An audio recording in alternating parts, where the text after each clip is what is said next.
एकमात्र शास्त्र जो भगवान के श्रीमुख से प्रकट हुआ है वह है श्रीमद् भगवद गीता।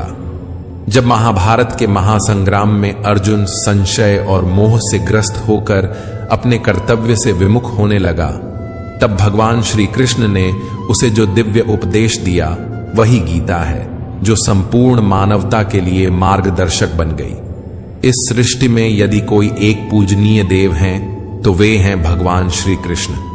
यदि कोई एक मंत्र है तो वह है उनका नाम। किंतु यहां अनेक लोग भ्रम में पड़ जाते हैं। वे सोचते हैं कि एकमात्र नाम कृष्ण कृष्ण का ही उच्चारण करना चाहिए, परंतु श्री कृष्ण स्वयं श्रीमद् भगवद गीता में कहते हैं, ओमित्येकाक्षरम ब्रह्म व्याहरण माम अनुस्मरण, अर्थात मेरा वास्तविक नाम ओम है, जो अक्षर ब्रह्म का प्रतीक है। यदि कोई सच्चे भाव से जप करना चाहता है तो उसे ओम का स्मरण करना चाहिए। जब श्री कृष्ण अर्जुन को बताते हैं कि सेवा ही एकमात्र सच्चा कर्म है, तब वे उसे कर्म का गूढ़ रहस्य भी समझाते हैं। यह सेवा केवल कर्म नहीं बल्कि प्रभु की आराधना है, जो जीवन को धर्म, ज्ञान और मुक्ति की ओर ले जाती है। तो आइए शुरुआत करते हैं। गीता को समझने से पहले, श्रीमद् भगवद गीता के सार में प्रवेश करने से पहले कुछ महत्वपूर्ण शब्दों को जान लेना आवश्यक है। वे शब्द जो बार बार इस दिव्य ग्रंथ में प्रयुक्त हुए हैं और जिनका गूढ़ अर्थ गीता में विस्तार से बताया गया है। इसलिए सबसे पहले मैं आपको इन शब्दों का आशय समझाने का प्रयास करूंगा। जब भगवान श्री कृष्ण ने अर्जुन को श्रीमद् भगवद गीता का ज्ञान दिया तो उन्होंने पहले अर्जुन को उस ज्ञान के योग्य बनाया। अर्जुन पहले से ही एक पराक्रमी योद्धा था, लेकिन केवल बाहरी युद्ध के लिए तैयार होना पर्याप्त नहीं था। उसे अंतःकरण के युद्ध के लिए तैयार करना आवश्यक था। श्री कृष्ण द्वारा दिया गया गीता का ज्ञान केवल जीविका के संघर्षों से लड़ने के लिए नहीं, बल्कि जीवन के संघर्षों से जूझने के लिए है। यह एक साधारण उपदेश नहीं, बल्कि एक गहरा प्रशिक्षण है, एक आध्यात्मिक कोर्स जो आत्मा को जागृत करने के लिए रचा गया है। कई लोग यह कहकर गीता को सीमित कर देते हैं कि उसमें तो युद्ध की बात की गई है, अर्जुन को विजय दिलाने की बात की गई है, परंतु सच्चाई यह है कि जो युद्ध गीता में वर्णित है वह केवल कुरुक्षेत्र का नहीं, बल्कि मनुष्य के भीतर चलने वाले संघर्ष का प्रतीक है। बाहरी संसार में युद्ध तो प्रतिदिन बदलते हैं। आज कोई विजयी होता है, कल कोई और, परंतु इन युद्धों से अंततः न तो शांति मिलती है और न ही समाधान। गीता के पात्र प्रतीकात्मक हैं। वे हमारे भीतर के गुणों और दुर्गुणों के प्रतिनिधि हैं।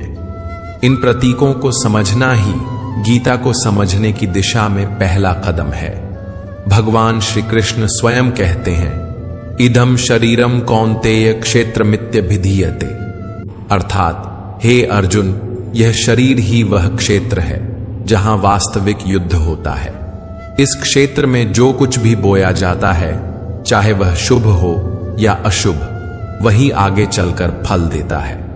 इस प्रकार गीता हमें सिखाती है कि हमारे भीतर जो निरंतर धर्म और अधर्म, शुभ और अशुभ, मोह और विवेक के बीच संघर्ष चलता है, उसमें विजय प्राप्त करने की शिक्षा ही गीता का वास्तविक उद्देश्य है।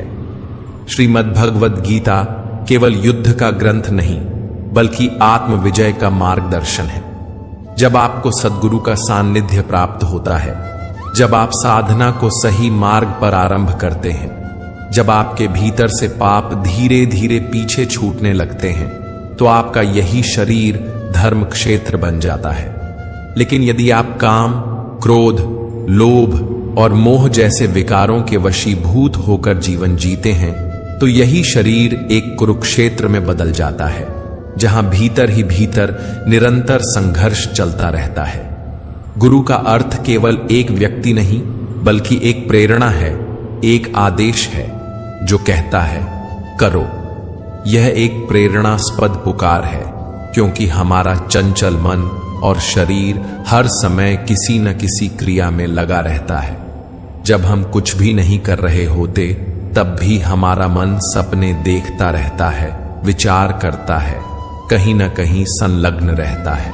यदि हम प्रकृति और विषय वासनाओं की ओर आकर्षित होते हैं तो हमारा शरीर कुरुक्षेत्र बन जाता है, जहां मोह, द्वेष और अज्ञान की सेनाएं आपस में टकराती हैं। परंतु जब हम परमात्मा की ओर मुड़ते हैं, उनके मार्ग पर चलने लगते हैं, तब यही शरीर धर्म क्षेत्र बन जाता है, जहां शांति, विवेक और आत्मज्ञान की विजय होती है। यही वास्तविक संघर्ष है धर्म क्षेत्र और कुरुक्षेत्र के बीच, और यह संघर्ष हमारे भीतर ही घटित होता है। अब जब बात धर्म क्षेत्र और कुरुक्षेत्र की हो रही है तो यह समझना आवश्यक है कि हमारे अंतःकरण में दो प्रमुख प्रवृत्तियां सदैव सक्रिय रहती हैं, देवी संपदा और आसुरी संपदा। देवी संपदा का प्रतिनिधित्व करते हैं पुण्य रूपी पांडु और कर्तव्य रूपी कुंती। जब तक पुण्य का प्रकाश जागृत नहीं होता तब तक हम अपने कार्यों को केवल सामाजिक या व्यावहारिक कर्तव्य समझकर करते हैं। लेकिन जैसे ही पुण्य जागता है, जैसे ही आत्मा में प्रकाश होता है, तभी देवी संपदा सजीव हो जाती है और तभी हम सच्चे अर्थों में अपने कर्तव्यों को पहचान पाते हैं। क्योंकि बिना पुण्य के कर्तव्य केवल एक बोझ बन जाता है, लेकिन जब पुण्य जागृत होता है तब कर्तव्य सेवा बन जाता है, योग बन जाता है, ईश्वर का माध्यम बन जाता है। कुंती ने पुण्य के जागृत होने से पहले, यानी पांडु के प्रकट होने से पहले, जो कुछ प्राप्त किया वह था कर्ण।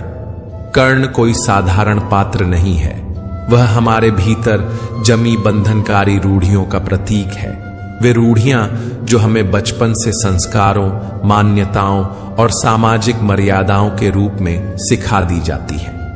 कर्ण हमारे मन की वह परत है जो सच्चाई से पहले बनती है, जो जन्म से पहले नहीं पर समझ के पहले से हमारे भीतर सक्रिय हो जाती है।